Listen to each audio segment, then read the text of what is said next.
Samus, aka Tiz, and this is The Force Always. Welcome to the show. This is the Star Wars news, as you can see. Let's get into the news. No news this week besides about a week or so ago, Christopher Lloyd, the star of Back to the Future, the Doc, the Professor, has been cast in The Mandalorian Season 3, so he's going to be some sort of role. Not being confirmed what it is. Speculation could have a variety of things. He could be an old Jedi. He could be an evil person. I think it's going to be leaned to a more evil character. That's my theory. But anyway, so Christopher Lloyd, Back to the Future fame, is now going to be a part of the Star Wars galaxy in The Mandalorian Season 3, which should be out later on this year on Disney Plus. I would say about October-ish, November, maybe something like that. There's no confirmation as yet. To more news that is not really Star Wars news, but the actor Oscar Isaac, who played Poe Dameron in the sequel trilogy by Disney, has his own Disney Plus series by Marvel.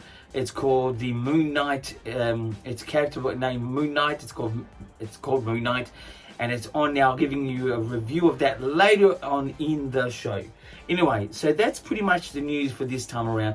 Let's get into views. Views is my story idea of something within Star Wars. And as I've just spoken about Christopher Lloyd, and I sort of partly already spoken about views in a way, but what would be the best character for him? I reckon it would be an ancient evil character. I think he would want to play a character that's evil.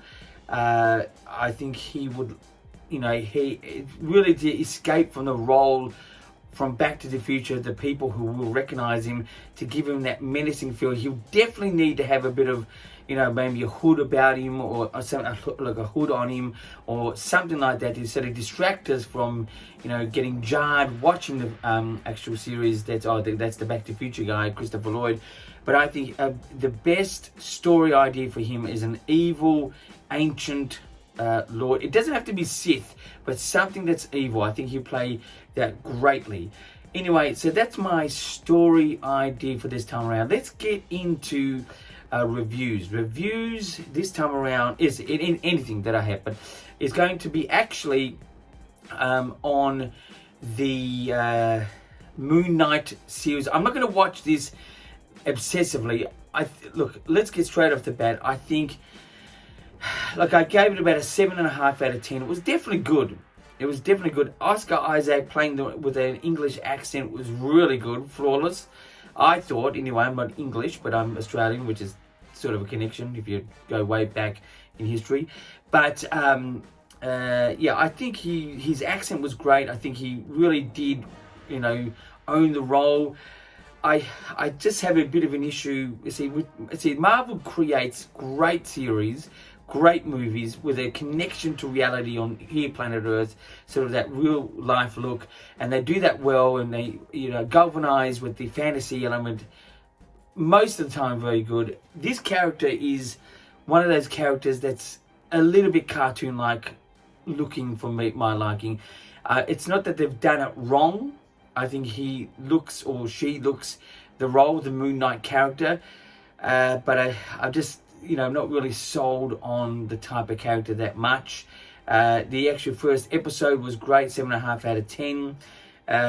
It was a little bit sort of straightforward in trying to sort of, it was just a chase sequence really.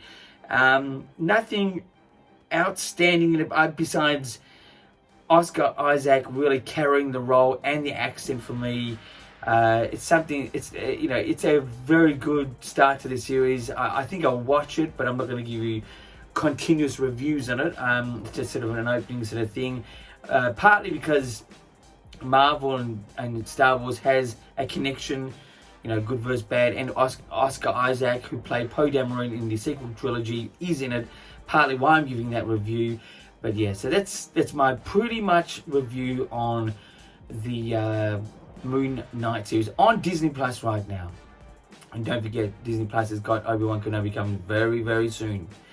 Anyway, let's get into the next segment, which is Interviews 2Q, which is 2 questions I asked myself for you guys out there. First question is, what can Star Wars learn from Moon Knight Episode 1? The way that the character is well portrayed in the highest acting ability, and really does sell the whole character. Now, for me, for example, I am an Anakin Skywalker fan. I think Hayden Christensen did the job at hand really well. I think he was actually a great choice, especially from the casting, who really chose him for a number of reasons, but his eyes really sold it. Not because they're good looking or whatever it is. I mean, he's a good looking man, but his eyes really sold the evil transformation from Anakin into Vader. You really felt and saw that. Some of the things I would have worked on with Hayden Christensen a bit better. Not to say I'm an acting coach, but I think most of us would agree with that. But Poe Dameron, or Oscar Isaac, in this particular series really sells his character flawless, 100%. That's what I think. So that's what Star Wars can actually learn from Episode 1 of Moon Knight. Question 2 is, what can Star Wars not learn in this particular series? As I've sort of said before, that the character choice, Moon Knight, is a great name. It's a fairly good looking character, but it's a character that it's a little bit over the top. I think characters that have, a real close to reality, but still has that fantasy element about it, really does sell the story better with Star Wars fans, in my opinion, and also the regular fan. Like, for example, in the latest The Batman particular movie, each of the characters, the Penguin, the Riddler, were sort of portrayed in such a realistic way. Like the look, the costume, the face, the name, the things surrounding Catwoman was really good. That to me is so really what Star Wars not learn is to have a character, an evil character, that would be like a Sith Lord or somebody like this, to look like Moon Knight. 1, it's been done. 2, it's a bit over the top. You want something that has, again, a balance of reality, but a balance of fantasy.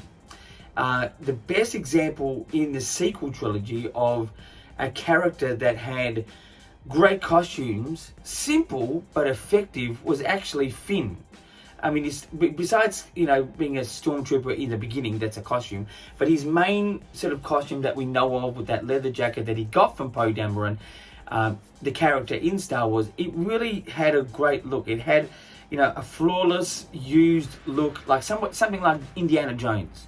And it's a type of look you could actually wear that jacket going out somewhere, like somewhere down the street or in the city, or for fun, or just being casual. That to me just it's got fantasy and it's got a great sense of reality. That is in my opinion. Anyway, that is the answer to the second question.